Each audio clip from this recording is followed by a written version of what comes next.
지난 한 주간의 이슈를 정리해드리는 금은닥터 양벨입니다. 지난 한 주도 많은 이슈들이 있었는데요. 일단 먼저 베스트 3부터 살펴보시죠. 먼저 6월부터 양적 긴축이 시작되었다는 이슈가 있었고요. 다음으로 나 홀로 달러만 강세인 모습이 나타나고 있었습니다.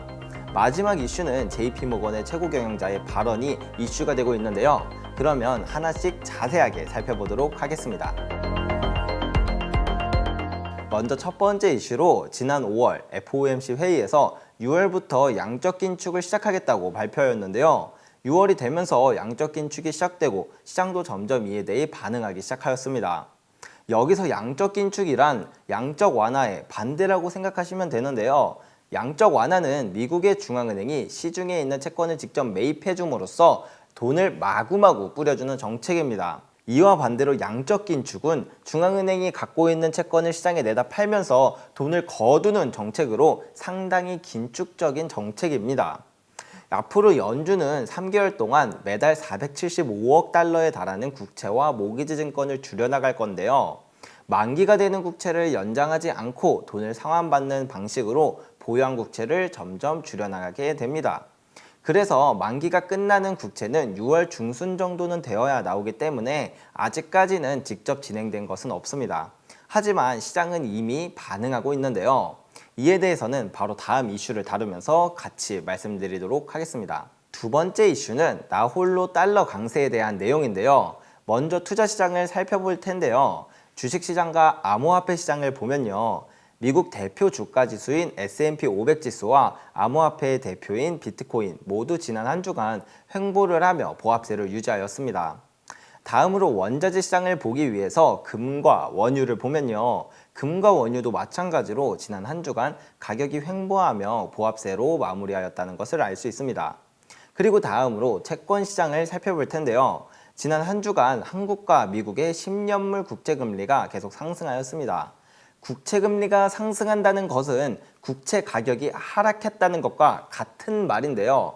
미국의 중앙은행인 연준이 양적 긴축을 통해서 시장의 국채를 팔 것을 반영해 가격이 떨어진 것으로 보여집니다. 또한 곧 있을 FOMC 회의에서도 빅스텝의 가능성이 높다고 보여지는데요. 현재 투자자들은 6월 FOMC 회의에서 기준금리가 최소 0.5%포인트 이상 인상할 것이라고 생각하고 있습니다.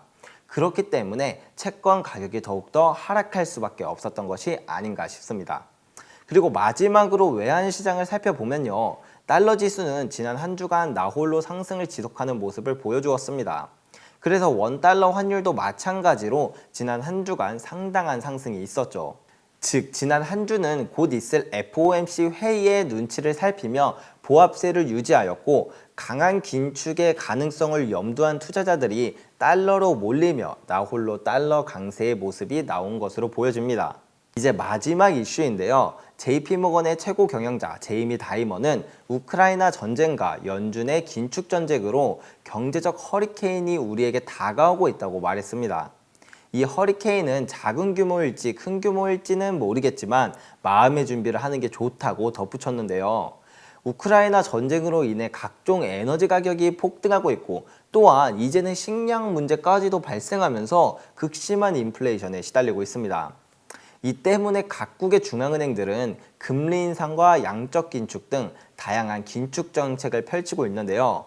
월급은 그대로인데 물가가 미친 듯이 오르니 점점 더 생활은 힘들어지고 심지어 금리도 빠르게 올리다 보니 이자 부담도 더욱더 커지기에 부담은 늘어가고 있습니다. 심지어 지금은 금리 인상을 이제 막 시작한 초입이라는 것이 가장 놀랍죠. 아마도 제이미 다이먼은 인플레이션과 강한 긴축이 단기간 내에 끝날 거라고 생각하지 않기 때문에 연쇄적으로 무너지는 경제 허리케인이 다가온다고 이야기하는 것 같습니다. 코로나 팬데믹으로 역대급 돈풀기를 하며 슈퍼 비둘기였던 중앙은행의 모습이 고작 2년 만에 완전 정반대로 바뀌면서 많은 사람들의 혼란은 커져가는 것 같습니다. 다음 주에도 다양한 이슈를 정리해 다시 찾아뵙도록 하겠습니다. 그럼 다음 주에 뵙겠습니다. 감사합니다.